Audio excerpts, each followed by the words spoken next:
I'm standing in the ocean in the south of France. It's summer. It's very hot. The water's very cool. I'm staring at the shore, and the water's up to my chest. I'm wearing swimming trunks, which, in my hometown in the middle of America, might be illegal. They're very tight. They're very revealing. And I've had them for the past 2 years since I was in a swimming pool in the north of France. And the lifeguard yelled at me, "You can't be in the water wearing those American parachutes." So I got out of the water and I bought these trunks, and I've had them ever since. But as I stand in the water, looking at the shore in the south of France, they feel very sinful. I had a traumatic upbringing. I grew up in the middle of America in the 70s, in the Bible Belt.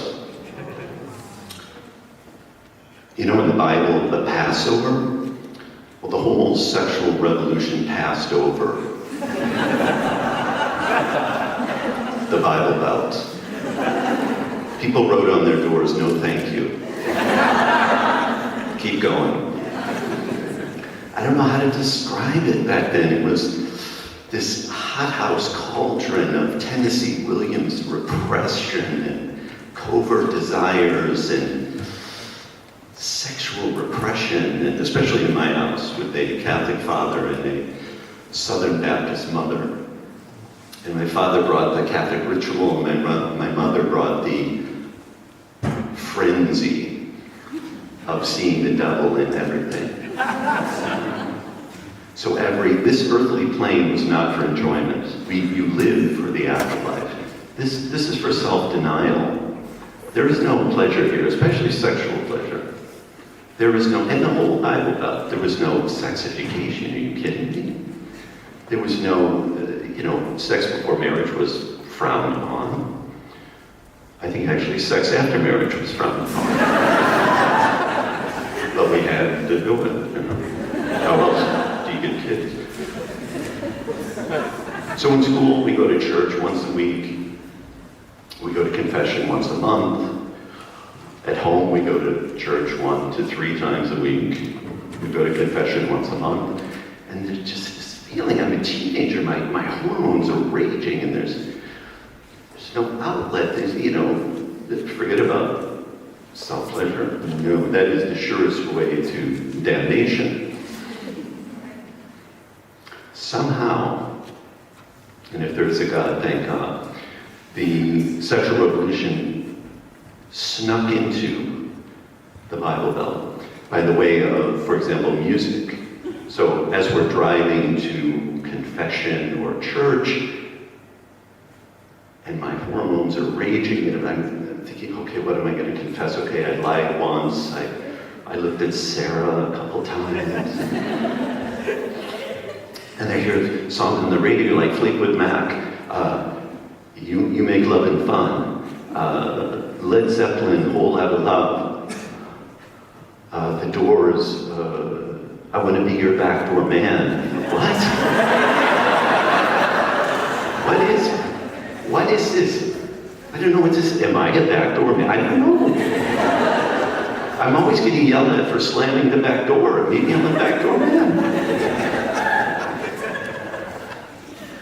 And then at night, after church and confession, I go in the basement, and parents are upstairs doing whatever they do, and I'm watching the Twin Towers on one side, there's cable television, the newest revelation, which brings 24-hour sports on ESPN. And from Europe, the most beautiful, tasteful, softcore you ever saw. And to my hormone-addled brain, just the abundance of the bosoms of the universe were streaming into the Bible Belt. I couldn't believe it. I can't do anything about it because it leads to damnation. But this is a whole different thing. This is not like going under the bridge with your friends and looking at the 6-year-old Playboy. This is a totally different thing. And then at 10 o'clock, my parents come downstairs, or one of them, and they say, it's time for bed. I quickly switch over from the sports channel and go back, switch over to the sports channel. Go upstairs, and I'm laying there in bed, and I'm thinking of Stevie Nicks, and You Make Love and Fun, and Backdoor Man, what? And I said my 6 Hail Marys and my 47 Our Fathers. Okay. Now I can go to sleep, and I hope to God the devil doesn't get me before I wake up. All this is going through my mind as I'm standing in the water in France. And I'm staring at the shore. It's full of people. This is a clothing optional beach. This is the Rubicon I must cross. What's on the other side might be damnation. Could be freedom, probably damnation. But I look on the beach and I see there's just families au natural. Beautiful babies crawling, playing, frolicking. Dogs, totally natural.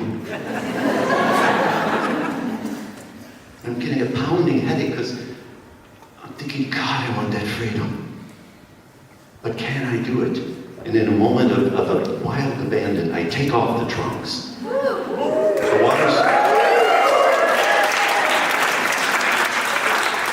water's still up to here.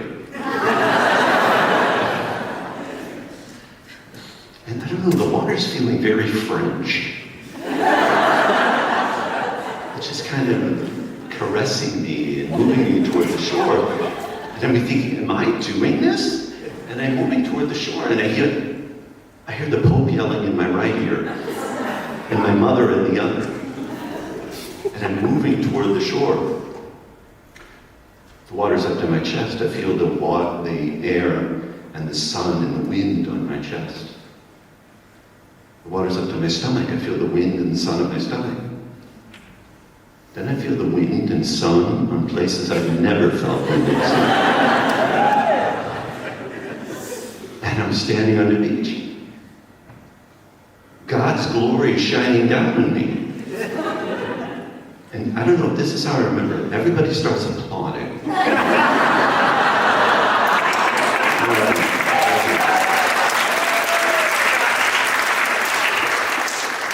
Grandmother's high-fiving me. That's how I remember it. I don't know. But I'm feeling like a French film star. I'm feeling this joie de vivre. I've never even said the word, but I'm feeling it. And the sun is beating down. I'm feeling like Gerard Depardieu. Not modern day, like from 40 years ago. Or Brigitte Bardot. I don't know, Sarkozy. Something like this. And I look over here, I'm thinking, it's still a little foggy, and I'm just feeling my triumph. And I look over here, and there's my wife. We didn't plan to come to this beach, but we did. And there she is in the distance, and she's looking at me. I don't even recognize this desire in her eyes. This carnality. And she's looking me up and down, and I start saying, in a language I don't even know. I start speaking, and people are still applauding. And I say to my wife, voulez-vous coucher avec moi ce soir? And she says, oui. And she gets up, and she too is au natural. And she walks toward me, and as she comes into view and gets closer and closer, I realize, this is not my wife.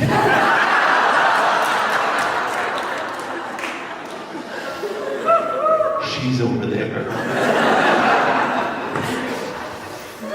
Ooh la la.